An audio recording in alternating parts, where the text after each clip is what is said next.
Hello everyone and welcome back to the Unic restoration.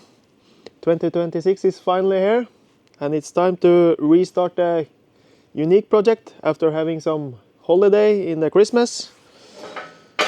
I managed to do a little bit of work, not much, but I sandblasted some of the parts and dismantled some leaf spring packages that I was going to use for the track system on the back and also on the front axle and the rear axle. And I made some tools in a press.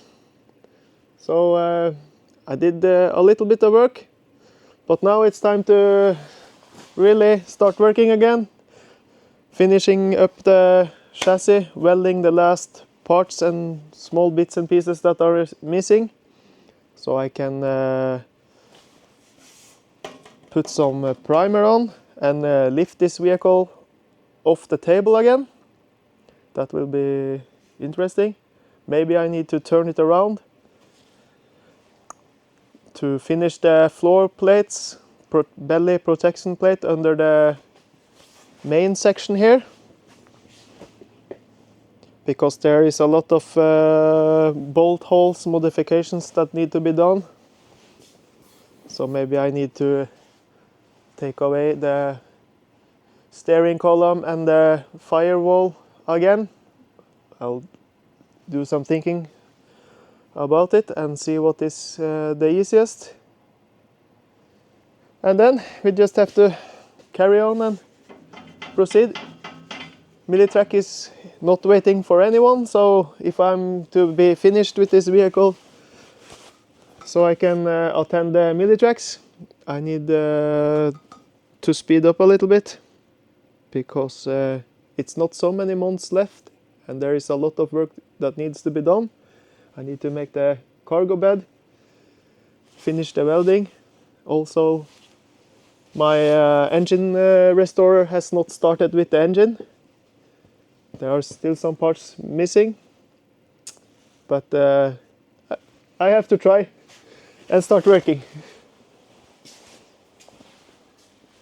2026 will be a very busy year, but after the Unic is finished, I'm hoping that it will be time to start on the Sd.kfz 11 project, or if I will build a 251. I have not decided yet what model I should build, so I'm collecting parts for both vehicles.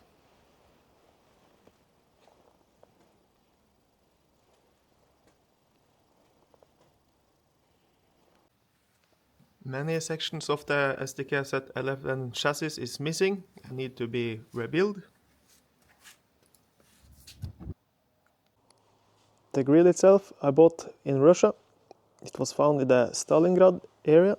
It has several bullet holes.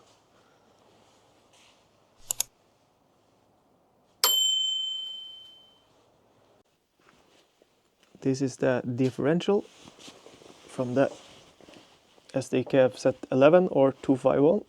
And these are some of the internal parts. Sprockets. And some of the parts were in really good condition. Even these parts have been standing in the forest since 1962. So I think it will be easy to restore them. On the inside of the differential, it looks a little bit rough, but I think after a cleaning it will look much better.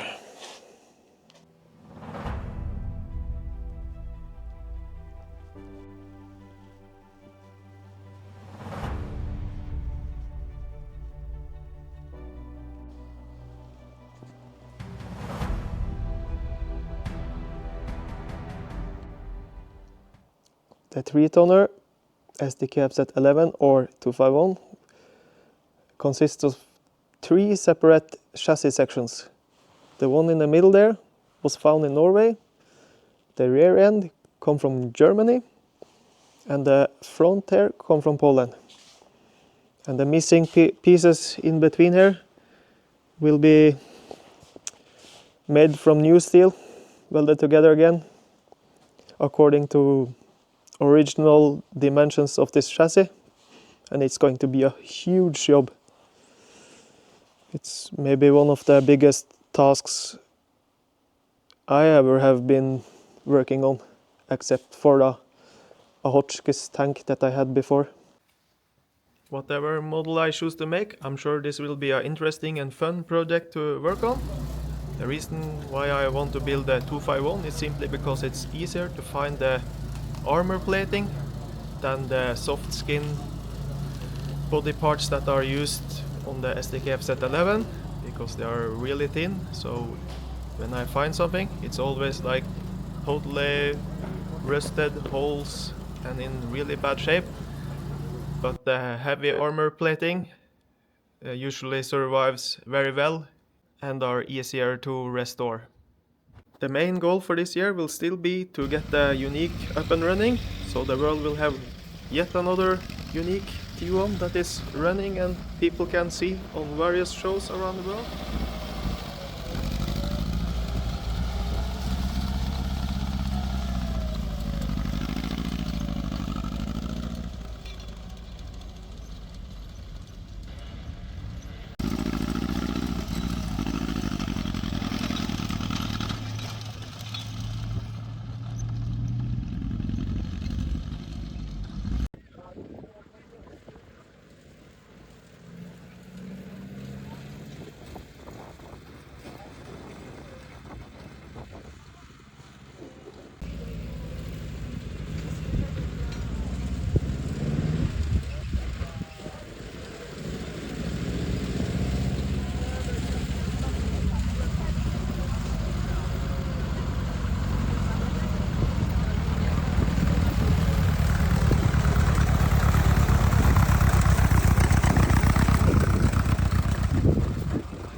These are the steel pieces that will be the support for the cargo bed.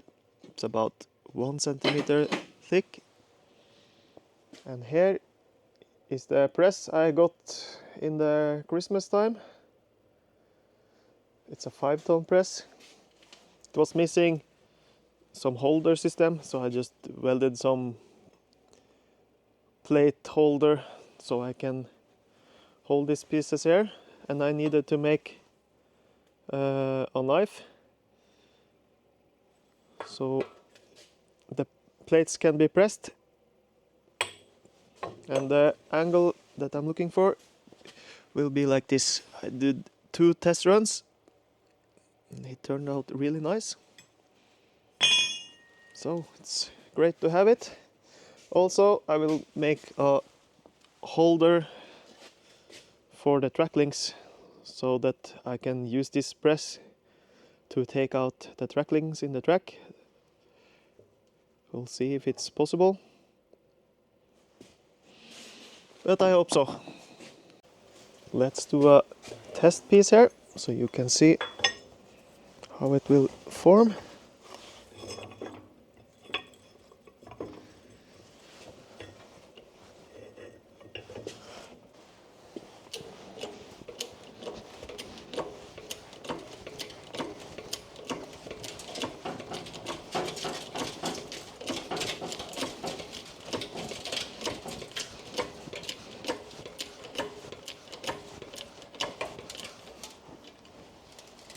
And perfect.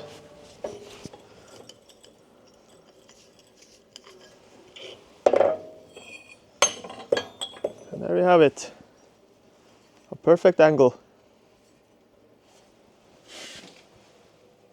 I also bought a disc like this when I was to the hardware store some days ago. Never tried this type of a disc before, so I have to do some testing. Maybe it will work nice, or maybe it's just a waste of money. We will see. I will start this day by doing some of the boring work.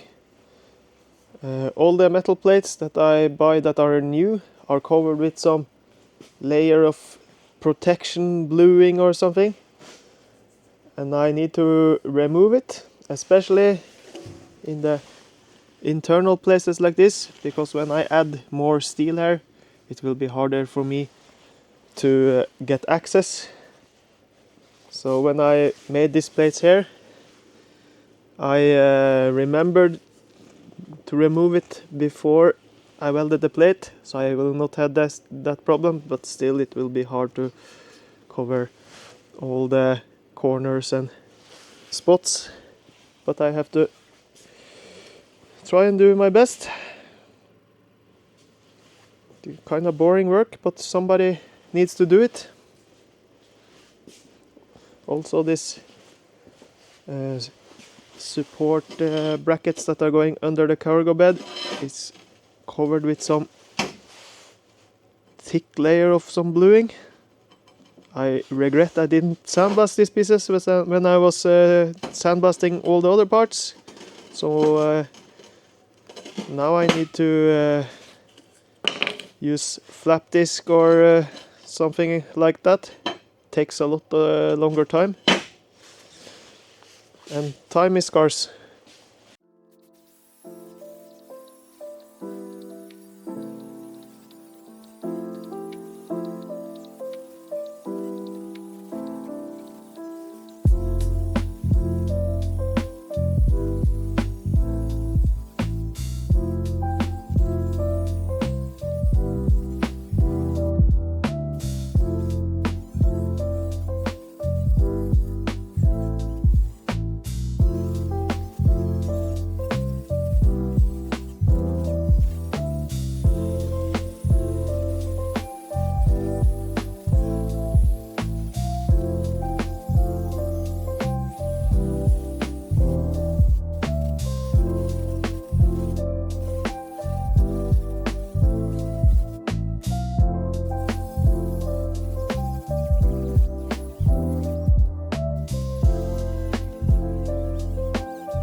Here you can see some of the parts that I sandblasted during the holidays.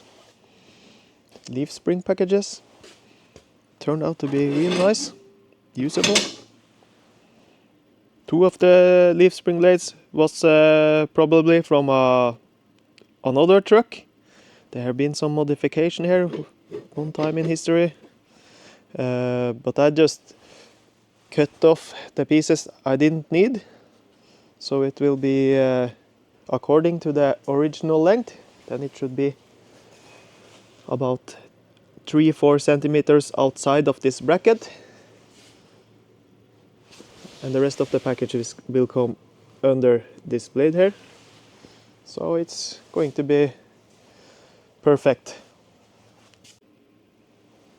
Condition turned out to be really nice, and I was surprised to see that some of the blades actually is original from Unic. It was only this and this part that came from some modification from another truck, maybe sometime in history after the war or something like this. But I just cut the pieces that was too long, so now I can use them.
The rear fender supports are ready.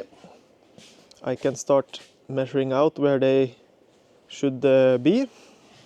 I have one remaining rest of a original fender holder that sometime after the war maybe was cut off.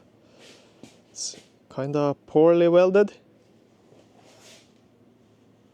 and I was thinking, since I'm already made the angles, that I will cut off this part and weld on the new angles in the same position. There will also be one here and in this position, and they are about 3.5 centimeters over the chassis. It cannot be any supports here because the track system will go here, so maybe if the track is moving or bumping up and down there will be a conflict, so they are made in 1 centimeter steel. It seems to be stiff enough, and also there will be some holes here that will be connected to the cargo bed that is made of wood, so I think it will be a very strong design. Before I remove this part now, we'll make some marks so I can put the new part in the same position.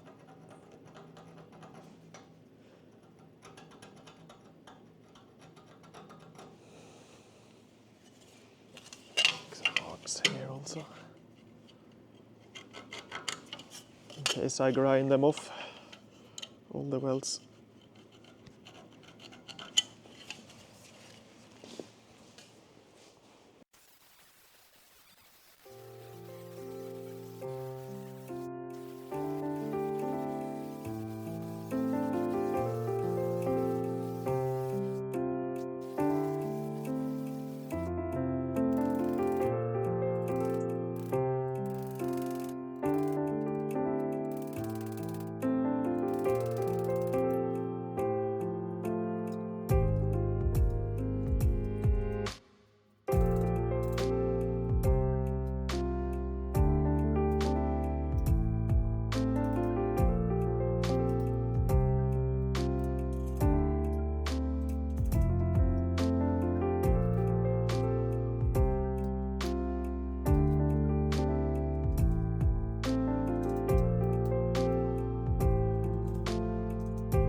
One of the best gifts I got under the tree this year was a box from France.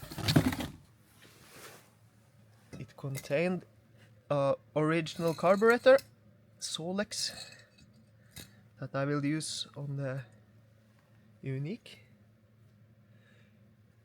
Also, I'm waiting for another carburetor from the same collector that sent me this, so I can make one good carburetor, and if there are some parts that are not usable or in bad condition on this carburetor, I can take some parts from the other carburetor so we can make one good carburetor. But I'm sure after some glass blasting and cleaning, it will be okay. I'm missing that piece that go under here. There will be like a tube that goes up to the air filter. I have the air filter, so I have to find a solution for this part that goes under here. Maybe I can make something myself from some metal parts. But super happy to have this sent to me. It will be very good. In the corner of the workshop I have another thorn in my eye.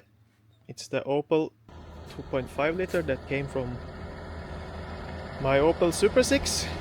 My Opel Super 6 had another engine when I bought it that supposedly was restored in the 60s. I got it running. It worked really good. We took it to Militracks, drove a couple of laps. Then it really started to smoke and overheat. And we checked the oil. The dipstick smelled like gasoline. So it was pretty obvious that it's something wrong with the piston rings. And when I disassembled that engine, I realized that they have drilled the holes bigger. The original dimension should be 80mm, and they have drilled it 83mm. But when they changed the pistons, they used the original pistons that was supposed to be in the 80mm. So that will cause a gap on about 3-4mm ring gap. So it's no wonder that it was running like a diesel engine and creating all that smoke. Also, when I disassembled it, I could see some great damage in the Babbitt bearings. So I figured out it was better to find a new engine. But then I found 3 engines and bought them, and it was the same problem on all 3 engines. So I just have to ship my engine down to a engine company to restore it for me. So that is also something that I need to do in 2026, because I really want to have the Opel Super 6 back on the road. It was a really fun car to drive. It looks good, it sounds good, it's a 2-door, one-of-a-kind vehicle, and it also handled real good in the terrain. On the Opel Super 6 engine, I realized that in 1958, the engines they made for Opel Blitz, they started making them with changeable bearings. That makes everything a lot easier. So instead of casting new Babbitt bearings, then I can just order in the correct dimension like I have done here now, and use them in the Super 6 engine. And I will save a huge amount of money, and I don't need to ship away the original conrods to some special company to cast new pieces, bearings inside. So that was a really good discovery.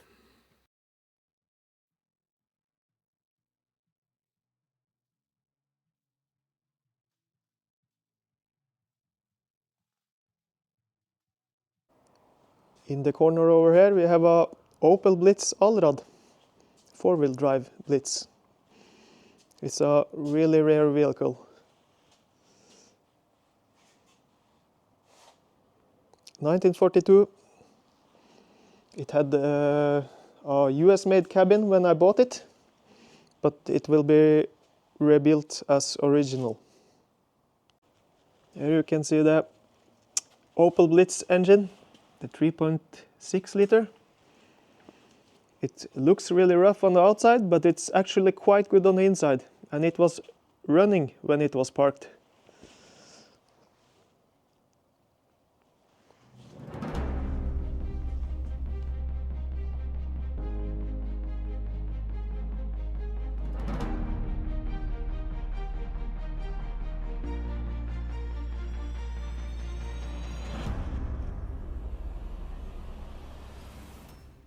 All the brackets are finally welded back on.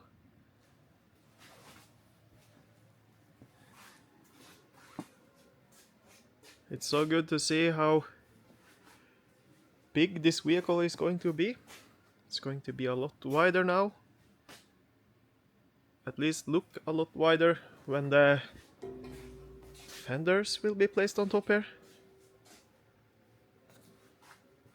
As you can see, we are not running out of work in this workshop this year either. But this week is finished. So I want to thank you all for watching. Make sure to subscribe and hit the like button. Then I'll see you again next week.